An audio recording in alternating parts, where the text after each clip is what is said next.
Julian Assange, you know him from WikiLeaks, is fighting extradition to the United States. His case has been on warrant status here for quite some time, going all the way back to May 23rd, 2019. Our federal government really wants this guy, and he's fighting to stop them from getting him in the UK. We're going to see what happened there in the UK courts and try to interpret how they handle these matters. We're going to hear from Stella, Julian Assange's wife, and other people who were protesting outside the courtroom. RFK Jr. is also here saying it's time to free Julian, and he's joined by other people from Congress who also submitted this letter to Joe Biden saying it is time. But let's see what happened outside the courtroom. This is Julian Assange's wife. Her name is Stella, and others outside in the UK. Free Julian Assange. Free Julian Assange. There is no possibility of a fair trial if Julian is extradited to the United States. He should never be extradited to the United States. He would never be safe. The United States plotted to murder my husband. He is being accused of journalism. CIA.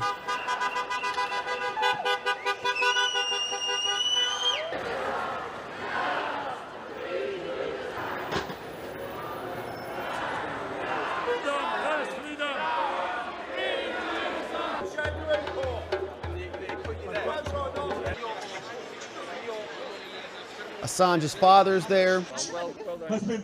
Former Labour leader Jeremy Corbyn's there. And Reporters Without Borders. The world's mad at the minute, and we need people like Assange to come out and tell the truth, expose what's going on. They don't want that. Assange for us, for me, he's a hero.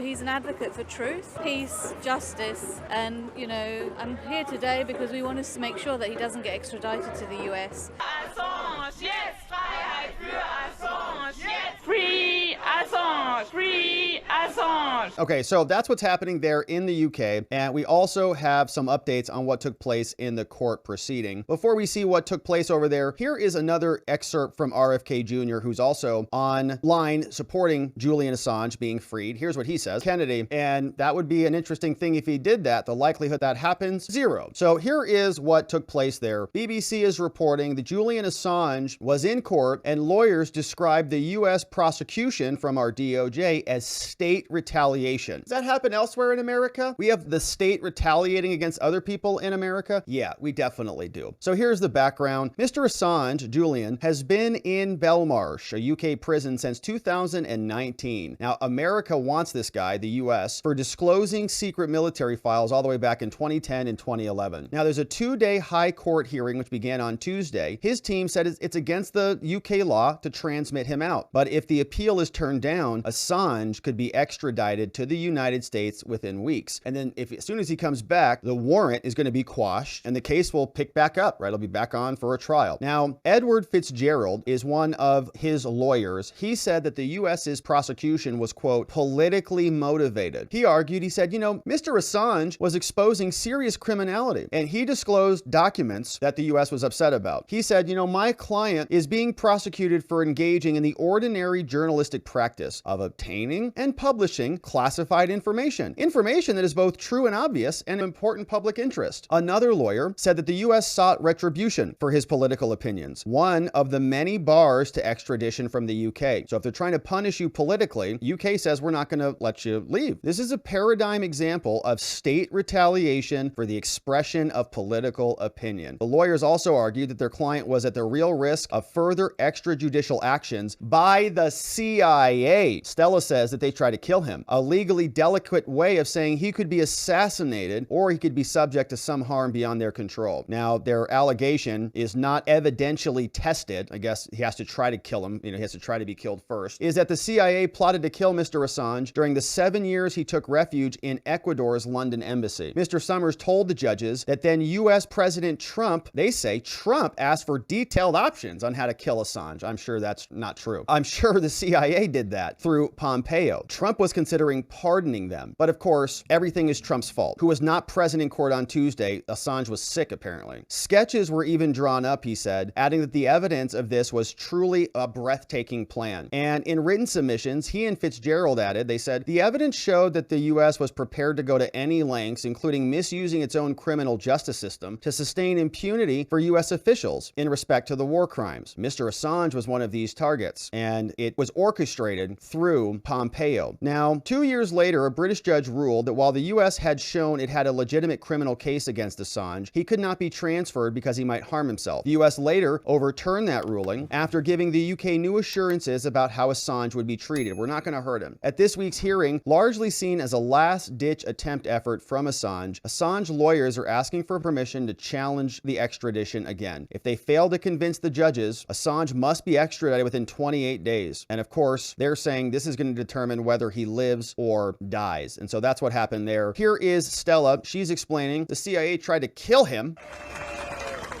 So today was a day of legal arguments, but really what it was an indictment of a rogue agency, the Central Intelligence Agency, which it pops up in each of the arguments. Whether it was Julian exposing their torture program and their involvement in illegal killings, or their own plots to murder him. Throughout the origin of this prosecution came about when the CIA head, Mike Pompeo, lost the plot. He lost the plot, and then he instrumentalized his agency to go after a media organization, to plot the murder of a journalist, and to imprison a publisher in London. They lost the plot. Whatever happens in the coming days, it's now been aired in court. The murder plot, the political motivation coming out of Mike Pompeo's obsession with killing Julian, and the murders that Julian exposed in Iraq and Afghanistan, the torture program that European countries willingly participated in. We freed Julian,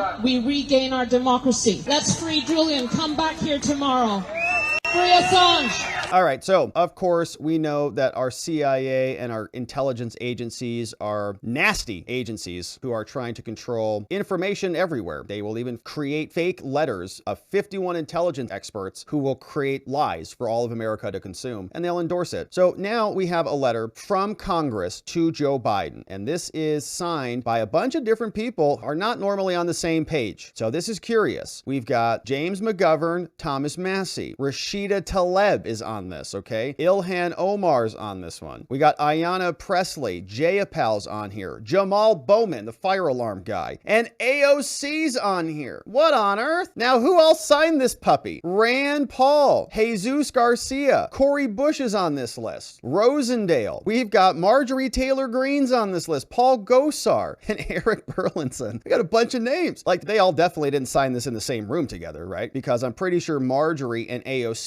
might have gone blows at each other, which would have been fun to watch. But, you know, they probably passed this around, right? They all didn't sign at the same time. But some good names on here. Some also whack jobs on here, but some good names. And here's what they're saying. They say, all right, Joe Biden. Oh, wait, this is an old letter. He just posted this. Thomas Massie just reposted this, so let me read it. He said, as members of Congress deeply committed to the principles of free speech, Massie's reopening this. He says, we strongly encourage your administration to withdraw the extradition request. He says, Julian, the founder of WikiLeaks, faces multiple charges under the Espionage Act. He's been detained in London for some time. And there are deep concerns about this case, about how this is impacting human rights and press freedoms. Many entities like the New York Times, The Guardian, and others have come together to express their grave concerns, saying publishing is not a crime. In December, a coalition of press freedom, civil liberties people, and many others wrote to Attorney General Merrick Garland, saying, please abandon the relentless pursuit of Assange. We have to protect the ability to report freely on the United States. U.S. elected officials have also previously called on this administration to drop the charges. Why? The First Amendment, which we have paid less attention to in recent years. We believe the DOJ acted correctly in 2013 when you declined to charge Mr. Assange for publishing the classified documents. You said it would be a dangerous precedent, Joe. And we note that the Espionage Act was intended to punish government employees and contractors, not journalists. We're aware that even people in China are saying that the U.S. is very hypocritical when it comes to media freedoms. Of course, it's only the media freedoms that they want us to have. It's the duty of journalists to seek out sources, saying the United States must not pursue this unnecessary prosecution. We urge you to ensure this case is brought to a close, signed by all of those people. And that was last year, but I saw Thomas Massie just re-up this as this story breaks. So we're going to keep our eye on the Julian Assange case. Of course, we're going to be hoping that there is some progress in this case. It's been one that we've been covering